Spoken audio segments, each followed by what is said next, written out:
Finding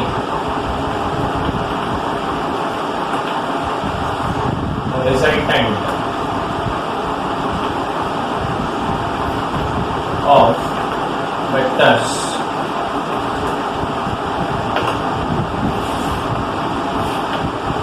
finding resultant of the vectors. Okay, मैंने आपको समझाया था रिजल्टेंट जो होता है,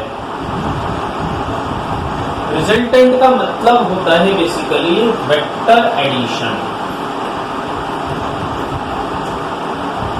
रिजल्टेंट का मतलब एक्चुअली में होता है वेक्टर एडिशन। ठीक है,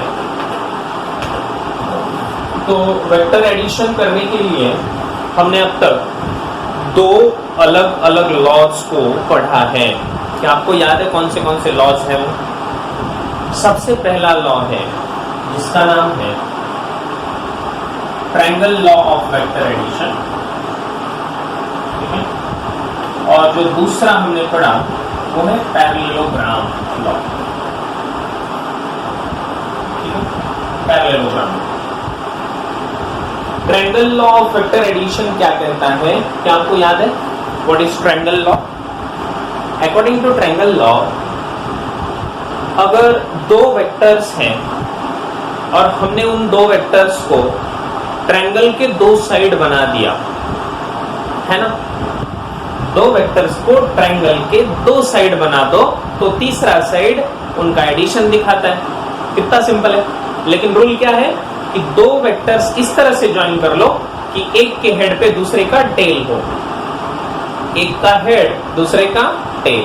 ध्यान रखना। तो जिस साइक्लिक डायरेक्शन में वो जा रहे हैं तीसरा साइड उसके अपोजिट साइक्लिक डायरेक्शन में होना चाहिए। ये लॉ कहा जाता है triangle law of vector addition. ठीक है, उसके बाद हमने देखा था parallelogram law of vector addition. अब ये पैरेललोग्राम लॉ क्या है इसको अच्छे से देखते हैं।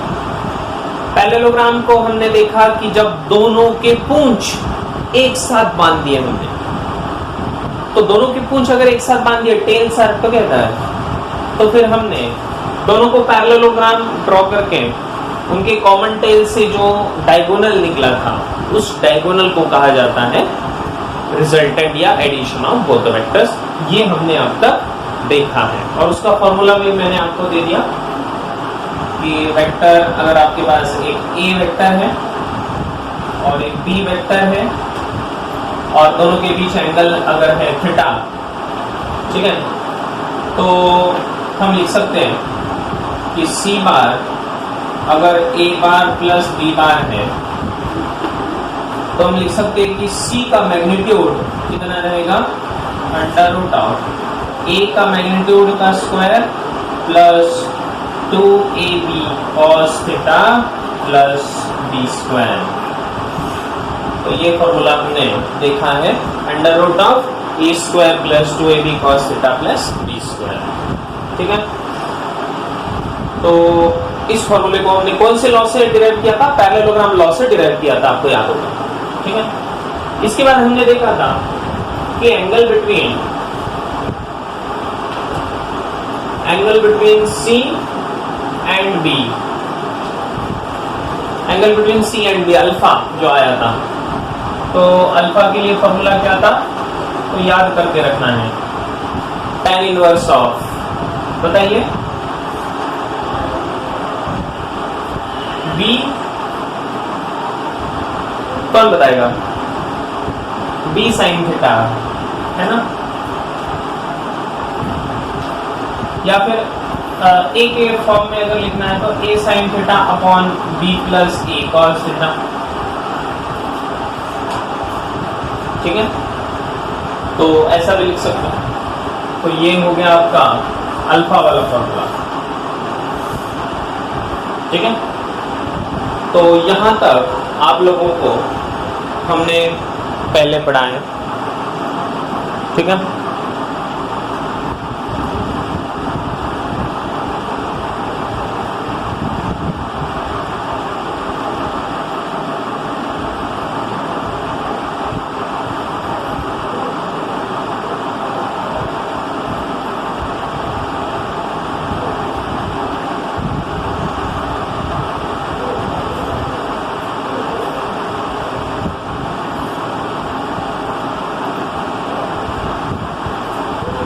अब देखिए, ध्यान दीजिए सब लोग, अब इसी को यूज करेंगे हम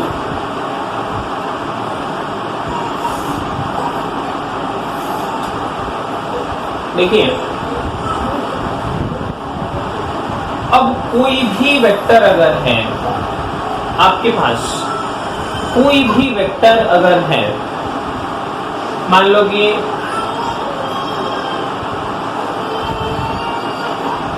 ये है आपका एक्स एक्सिस, ये है आपका वाई एक्सिस। सब लोग इसको ध्यान से सुनना, X axis, Y axis. Consider any vector, कोई भी एक वेक्टर को कंसिडर कर लीजिए, ठीक है। ये एक वेक्टर है, इसको एक शुभ नाम दे दो, कोई भी एक नाम दे दो इसको। मान लो कि ये ए वेक्टर है, चलेगा? ए वेक्टर है। अब इस ए वेक्टर को मुझे रिप्रेजेंट करना है इक्वेशन के फॉर्म में, तो मैं कैसे करूंगा इसके बारे में सोचते हैं। सबसे पहले इस ए से, इसके हेड से लेकर एक्स एक्सिस पर और वाई एक्सिस पर एक परपेंडिकुलर ड्रॉ कर लो। ध्यान से सुनना, एक्स और वाई एक्सिस पे हमने कोई भी एक वेक्टर कंसीडर कर लिया। इसके हेड से लेकर एक्स एक्सिस पर यहां पर हमने एक परपेंडिकुलर ड्रॉ कर लिया, ठीक है। So this is the perpendicular on x axis. Similarly यहाँ पर वाई एक्सिस पर एक परपेंडिकुलर ड्रॉ कर लो। तो चलिए, ये परपेंडिकुलर ऑन वाई एक्सिस है, एग्रीड। अब ये जो पॉइंट है, दिस पॉइंट इज लेट से x1, y1। ध्यान से सुनना, मैं क्या बताने जा रहा हूं। ये जो पॉइंट मैंने यहाँ पर कंसिडर कर लिया वो है x1, y1। इसका मतलब होता है कि ओरिजिन से लेकर यहाँ तक परपेंडिकुलर तक का जो डिस्टेंस है वो डिस्टेंस है x1,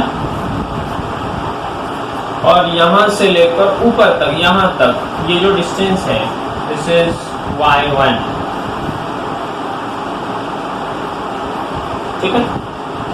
ये डिस्टेंस है x1, ये डिस्टेंस है y1। अगर ये डिस्टेंस y1 है तो क्या ये भी डिस्टेंस y1 हो जाएगा? बिल्कुल हो जाएगा। तो ये भी डिस्टेंस है y1, एग्रीड। अब ध्यान दीजिए, अब मैं ऐसा कंसिडर कर देता हूं कि ओरिजिन से लेकर यहां तक, इस पॉइंट तक एक वेक्टर है, ऐसा मान लेता हूं, ठीक है। मैंने क्या किया, यहां से लेकर यहां तक एक वेक्टर है ऐसा मान लिया, और इस वेक्टर को मैं नाम दे रहा हूं x1 बार, x1 बार। और अब मैं इस पॉइंट से लेकर ऊपर तक, यहां तक एक दूसरा वेक्टर है ऐसा कंसिडर कर रहा हूं, और इस वेक्टर को नाम दे रहा हूं y1 बार। चलेगा ना ऐसे? बिल्कुल चलेगा, क्यों नहीं। अब ये जो ट्रायंगल बना, इस ट्रायंगल को ध्यान से देखिए। इस ट्रायंगल में triangle law of vector addition हो सकता है क्या अप्लाई? बिल्कुल हो सकता है। देखिए, ये वेक्टर x1 और ये है वेक्टर y1। क्या x1 bar plus y1 bar equals to a bar हो जाएगा क्या? बिल्कुल हो जाएगा, क्योंकि triangle law of vector addition. So by triangle law of vector addition हम कहेंगे कि यहाँ पर ये जो रिजल्टेंट बना आपका a bar, this a bar is equals to x1 bar plus y1 bar. देखो ना, ये जा रहे हैं एंटी क्लॉकवाइज, a बार किधर जा रहा है? क्लॉकवाइज। तो एकदम सही है, एकदम परफेक्ट है। कैसा होगा? तो a बार इक्वल्स टू हो जाएगा x1 bar plus y1 bar, A bar equal to क्या हो जाएगा, x1 बार प्लस y1 बार। ठीक है, क्या यहां तक समझ में आया सबके? ठीक है, एक बार फिर रिपीट कर रहा हूं, सब लोग फिर से ध्यान देना। हमने क्या किया, x और y एक्सिस यहां पर कंसिडर किया और इसमें हमने कोई भी एक वेक्टर लिया। इस वेक्टर का नाम है a बार। क्या नाम है? a बार। फिर मैंने यहां से परपेंडिकुलर ड्रॉ कर लिए। फिर मैंने बोला कि ये जो पॉइंट है इसके कोऑर्डिनेट्स है x1, y1। x1, y1 का मतलब होता है कि ये डिस्टेंस x1, ये डिस्टेंस y1। अगर ये डिस्टेंस y1 तो ये भी डिस्टेंस y1। फिर मैंने क्या किया, ओरिजिन से लेकर इस पॉइंट तक, ओरिजिन से लेकर इस पॉइंट तक एक वेक्टर है ऐसा कंसिडर किया। वेक्टर का नाम क्या दिया मैंने? x1। इस वेक्टर का नाम क्या है? x1। फिर यहां से लेकर ऊपर तक दूसरा वेक्टर कंसिडर किया, उसको नाम दे दिया y1। और फिर मैंने ट्रायंगल लॉ लगा दिया, बोला कि x1 plus y1 equals to a। तो मैंने बोला a bar equals to x1 bar plus y1 bar. क्या समझ में आया? लिख लिया?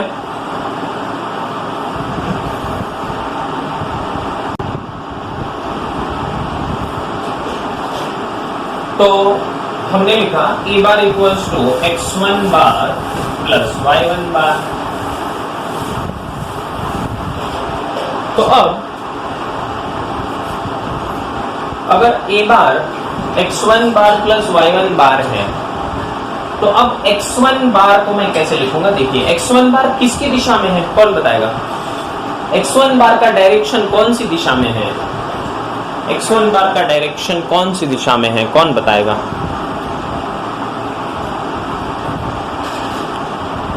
x एक्सिस की दिशा में। शाबाश। x एक्सिस की दिशा में कौन सा यूनिट वेक्टर होता है, ये भी बताइए मुझे। x एक्सिस की दिशा में कौन सा यूनिट वेक्टर होता है? i cap. यस यस, शाबाश। तो x एक्सिस की दिशा में यूनिट वेक्टर होता है i कैप। तो मैं बोल सकता हूं कि x1 बार को लिख सकते हैं हम a बार इक्वल्स टू, ये x1 बार जो है, x1 बार को लिखेंगे, इसका मैग्नीट्यूड x1 इंटू आई कैप प्लस y1 बार को लिखेंगे, y की दिशा में कौन सा यूनिट वेक्टर होता है? j cap. याद है ना? y1 ऊपर की तरफ, कौन? j cap, j cap. तो लिखेंगे y1 इंटू j कैप। ठीक है, सो x1 i cap plus y1 j cap. ये जो रिप्रेजेंटेशन हुआ, इस रिप्रेजेंटेशन को कहा जाता है equation form, equation form of vector. इस रिप्रेजेंटेशन को बेटे कहा जाता है equation form of the vector. क्या ये समझ में आया? Equation form of the vector. तो दुनिया में कोई भी वेक्टर रहने दो, उस वेक्टर को हम आई कैप, जे कैप और अगर जेड एक्सिस रहता तो के कैप के फॉर्म में इसको हम रिप्रेजेंट कर सकते हैं। Okay, so any vector can be represented in equation form. और इस इक्वेशन फॉर्म में ये जो x1 है, ये x1 क्या है? Distance on x axis, distance on x axis. ठीक है, इसी का दूसरा नाम है x component. It is called as x component of a bar. a bar का x कंपोनेंट इसको कहा जाता है। ये वर्ड बड़ा ही जरूरी है, इसका नाम है x component of a bar. Similarly यहाँ पर y1 क्या होगा? It is distance on y axis, या फिर इसी को कहा जाएगा y component of a bar. y1 को कहा जाएगा y कंपोनेंट ऑफ a बार। मतलब x एक्सिस पे उसका कितना कंपोनेंट है? परपेंडिकुलर डिस्टेंस कितना है वो x1 और y एक्सिस पे कितना है वो है y1, that is called y component of a bar. क्या है, समझ में आया? ठीक है, सो x कंपोनेंट और इसी को कहा जाता है y कंपोनेंट। क्लियर? अब अगर हम बात करें यहां पर, मान लो एंगल थीटा दिया है आपको,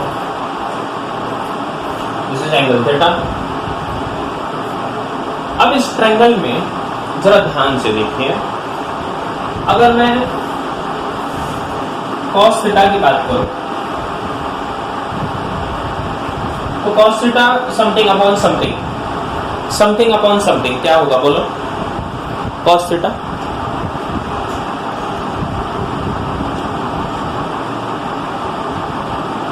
cos थीटा किसके बराबर होगा? समथिंग अपॉन समथिंग, कौन है वो? cos थीटा उस ट्रायंगल में। अरे हाँ भाई, एडजेसेंट साइड बाय अपोजिट, लेकिन यहाँ पर अपोजिट नहीं होता, हाइपोटेनस होता है। Adjacent by hypotenuse. यहां पर क्या होगा? यहां पर बोलो ना, x1 बाय a, शाबाश, x1 अपॉन a, यस। यहां पर होगा x1 डिवाइड बाय a। तो यहां से मैं बोल सकता हूं x1 equals to a into cos theta, x1 equals to a into cos theta. तो ये बन जाएगा बेटा x1 equals to a into cos theta. ठीक है, उसी तरह से आप मुझे बताइए कि साइन थीटा क्या होगा? चलो कौन बताएगा? अपोजिट बाय हाइपोटेनस, अपोजिट कौन है? y1 है, y1 बाय a, ये होगा y1 डिवाइड बाय a। तो यहां से y1 क्या मिलेगा हमें? y1 मिलेगा a साइन थीटा, y1 आपको मिलेगा a sine theta. Great, y1 मिला a साइन थीटा, शाबाश। x1 मिला, y1 मिला। अगर हम दोनों को पुटअप कर देंगे अपने इस इक्वेशन में,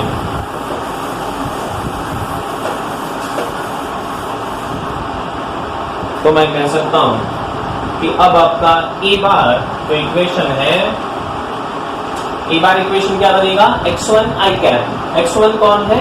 a cos थीटा, ये बनेगा बेटा a cos theta i cap plus y1 की जगह क्या होगा? a sin theta j cap. तो ये एक इसका लिखने का तरीका है। Okay, so A bar equals to a cos theta i cap plus a sin theta j cap. ये है x कंपोनेंट और ये है आपका y कंपोनेंट। लिख लो फटाफट, x component and y component.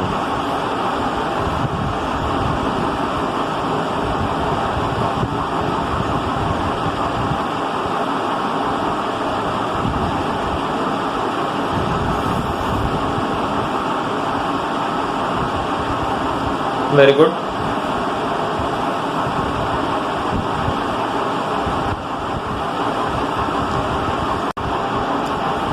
इसको घुमा देंगे।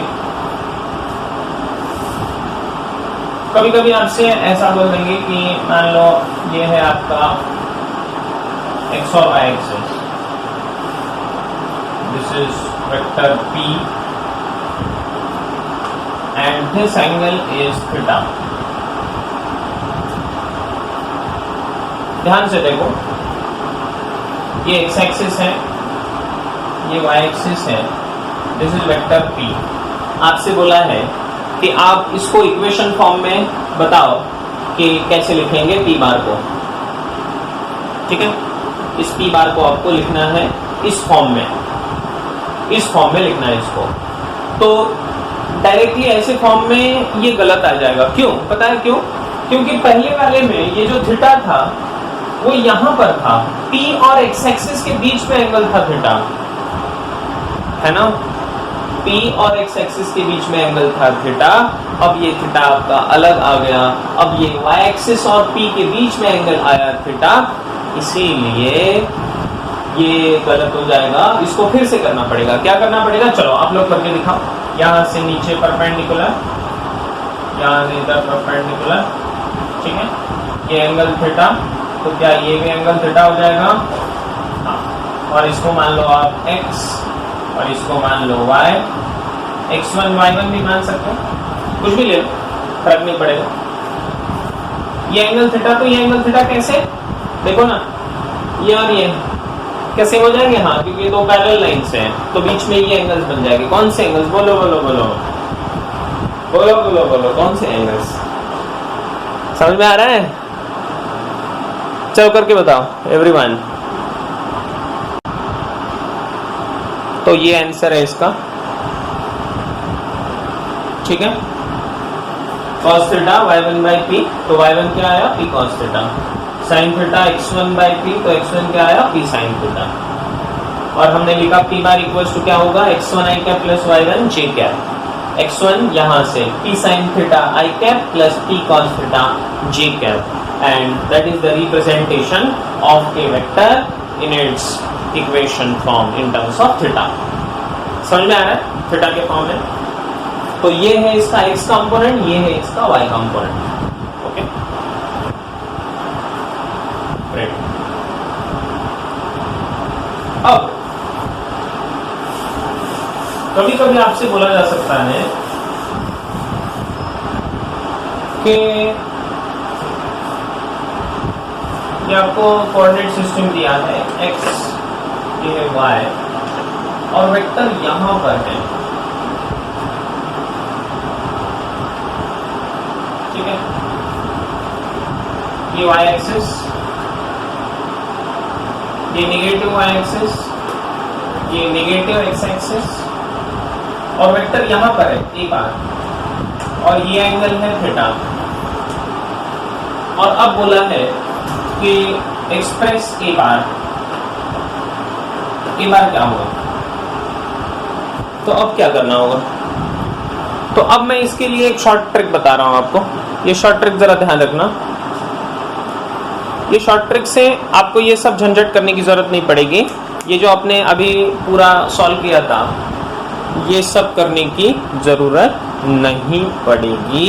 कैसे? देखिए, अब शॉर्टकट पढ़ाने जा रहा हूं, ध्यान से सुनना। शॉर्टकट पूरा फिजिक्स में हर जगह ये शॉर्टकट काम में आने वाला है। देखो, ये p बार नाम का वेक्टर है, ठीक है।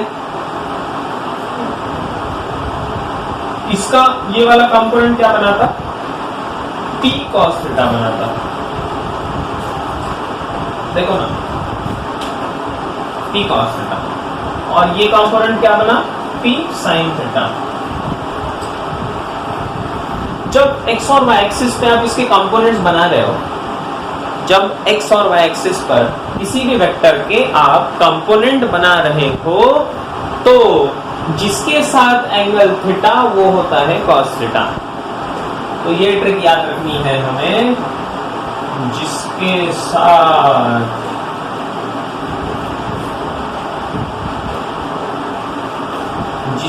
साथ एंगल थीटा वो है cos थीटा।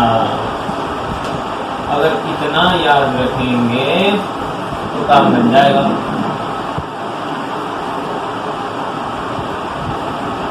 और बचा हुआ ऑटोमेटिकली sin थीटा आ जाता है। कैसे? देखिए, बड़ा आसान है। यहां पर थीटा किसके साथ बनाया हुआ है? x एक्सिस के साथ, तो ये बन जाएगा a cos थीटा, और दूसरा बन जाएगा ऑटोमेटिकली a sin थीटा। अब इसको लिखना कैसे? कुछ नहीं, इसको लिखना है a बार इक्वल्स टू, इधर जो कंपोनेंट आया वो a cos थीटा था, लेकिन नेगेटिव डायरेक्शन में है, इसलिए माइनस i कैप। ओके, तो माइनस a cos थीटा, ये माइनस कैसे आया समझ लो इसको, a cos theta i cap, और ये पॉजिटिव y डायरेक्शन में है, इसलिए यहाँ पर प्लस आएगा, ये माइनस और ये प्लस, ये ध्यान रखना। बचा हुआ कौन? a sin theta automatically, that is J cap, and this is your answer. जिसके साथ एंगल थीटा वो है cos थीटा, यहाँ पर x एक्सिस के साथ तो x कंपोनेंट cos थीटा, ठीक है। और दूसरा ऑटोमेटिकली sin थीटा, जिसके साथ एंगल थीटा वो कौन, cos थीटा। ये बात समझे? तो ये ट्रिक अभी से याद रखना, जिसके साथ एंगल थीटा वो है cos थीटा। सब लोग बोलिए, सब लोग कमेंट में लिखिए अपने अपने, सब लोग, एवरीवन, जिसके साथ एंगल थीटा वो है cos थीटा। सब लोग कमेंट में टाइप करिए, 2 बार टाइप करिए तो प्रैक्टिस हो जाएगा। जिसके साथ एंगल थीटा वो है cos थीटा।